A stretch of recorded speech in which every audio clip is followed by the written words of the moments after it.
And we're back. We're here talking about the 2023 Giro Di San Francisco.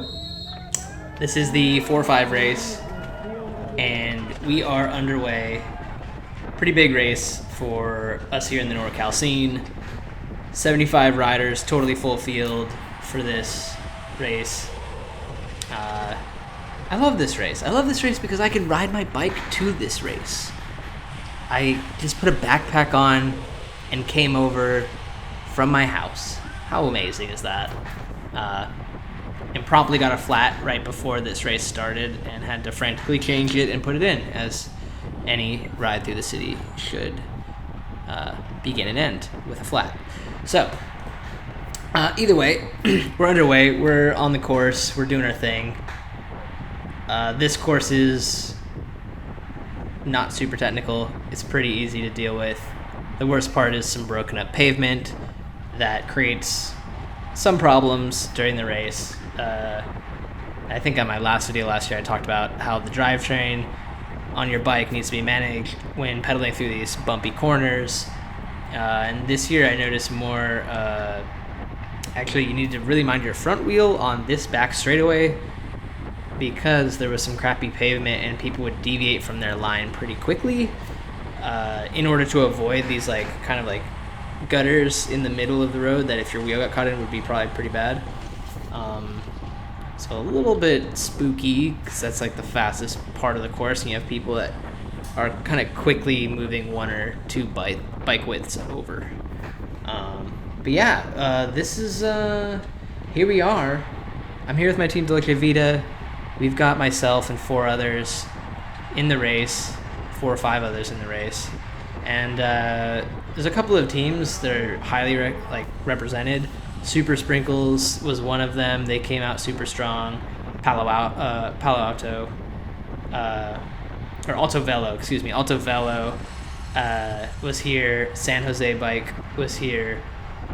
Tarun had a good squad, and what we're seeing now is we're going through this race, and I noticed, and I don't know if this would occur in every class. It probably doesn't occur in the upper divisions, but every time that we hit the finish line straight away, no one wanted to pull. No one wanted to eat the wind at all.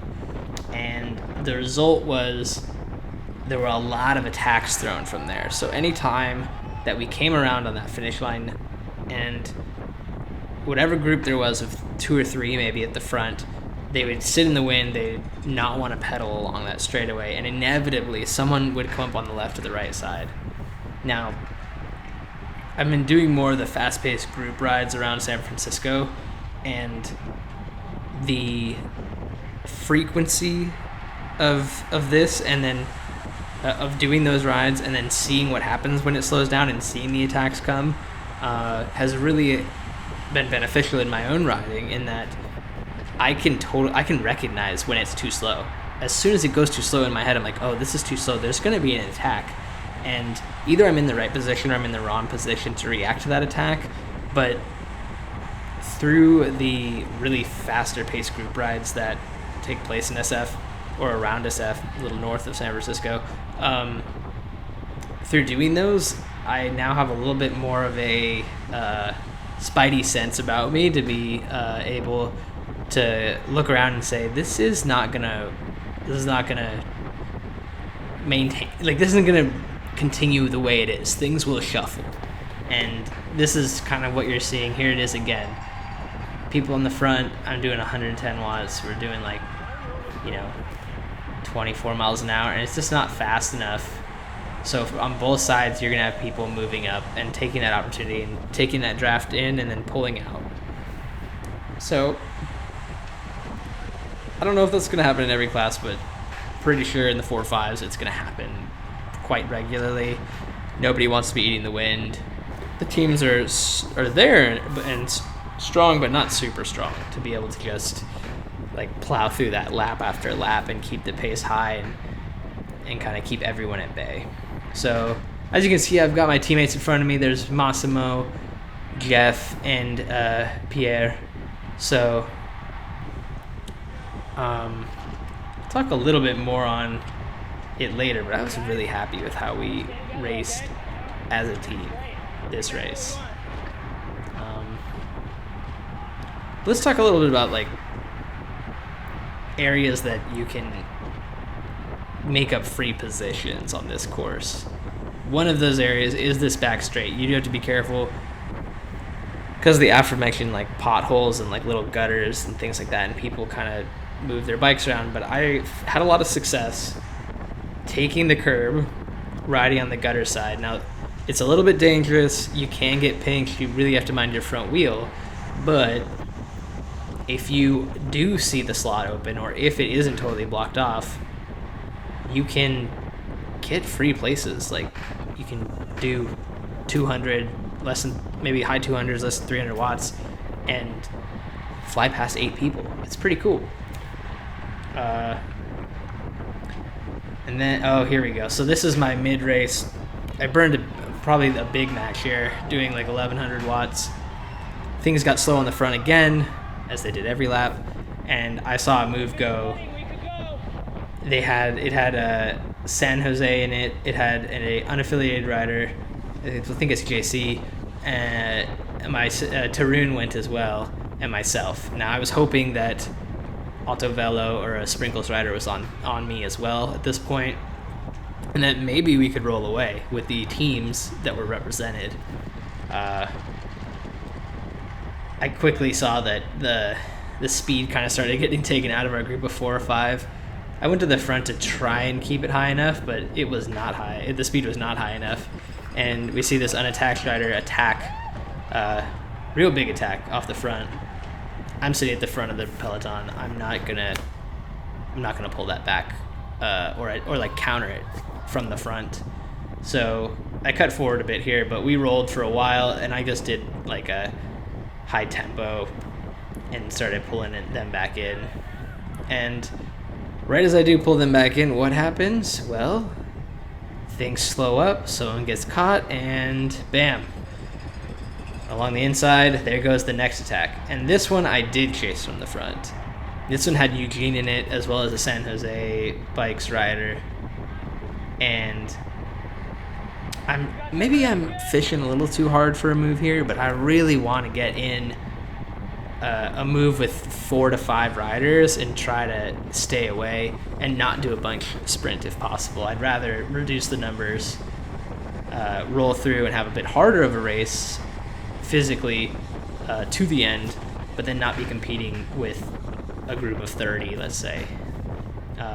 There was a fair amount of attrition in this race, as there always is, and the reduced bunch was probably half or so. I'm encouraging people to try to roll through here, but it's too late, I think. We're not going fast enough again, doing 26, 27. But notice that we have Pierre right in front of me. The entire race, we had, as a team, Dolce Vita had someone that was sitting in the top 8 wheels of this race. And historically, to date, I feel like we have struggled with staying up at the front. We struggled with patrolling the front and having representation at the front. So this was really big for us. So myself, Pierre, Jeff, or Massimo, until Massimo was unfortunately taken out of the race due to losing some spokes, we were always having someone up here covering moves. So I could actually move back, fall to this like 14th wheel, and not feel like, oh, if a move goes, we're out, and then we're chasing and we're on the back foot. I know that my teammate is up there, and I don't have to work that hard, and I can sit back and go, okay, this is great. I know there's a wheel up there. I'm going to sit in. I'm going to recover. Now, Jeff went off the front at some point. You can see him. I just go by him right there. Now it's my turn, since I was sitting in the back, to maintain my position and stay up front. That way, one of our jerseys is there. If something goes out the front, if something happens, we can react to it, and either whoever's in the back can sit in and relax, or they can try to help keep it away. Lots of strategy starts to unfold, but basically be a good teammate.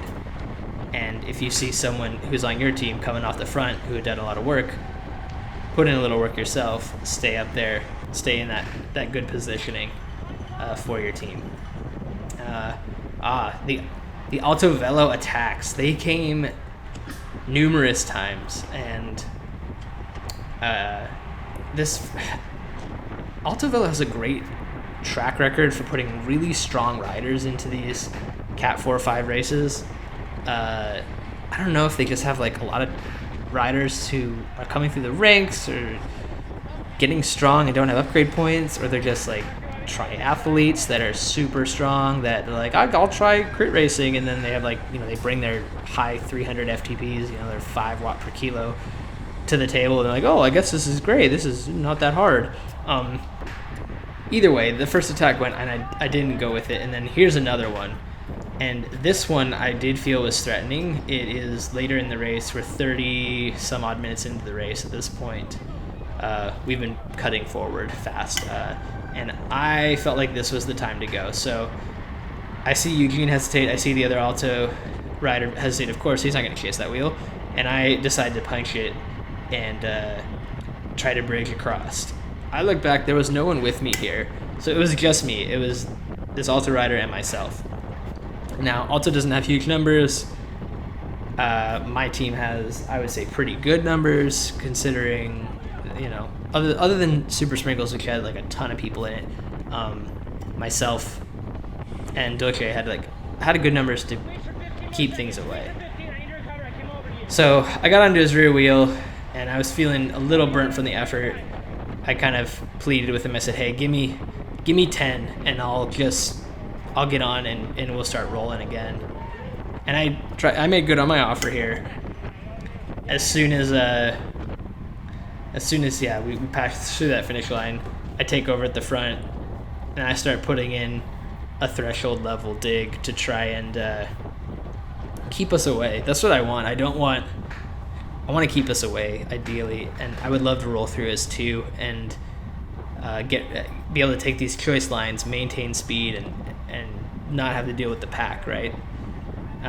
So I started putting in an effort here, and right about here I look back and realize that the group has reeled us in, basically. Like, they've squeezed pretty hard to get back on our wheels, and even though I'm doing 400 some odd watts up this hill and trying to like maintain the power and keep the momentum up, it's not there, unfortunately.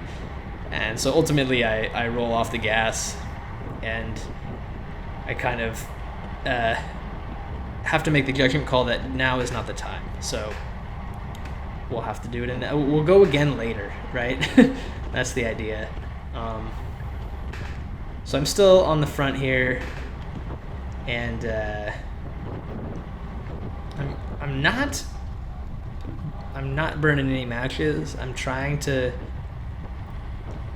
honestly, I don't want to be at the front. I don't want to be eating wind, but if I am going to eat wind, I need to make sure that's a very measured effort, right?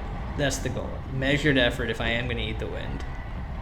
And so that's what I do. I kind of sit here, and my threshold isn't 320, so maybe it's a little too much. But maintain that positioning. I'm starting to see the players who I thought might be there at the end come through as well. There's Eugene, there's Max, there's the Alto Velo riders, someone from San Jose.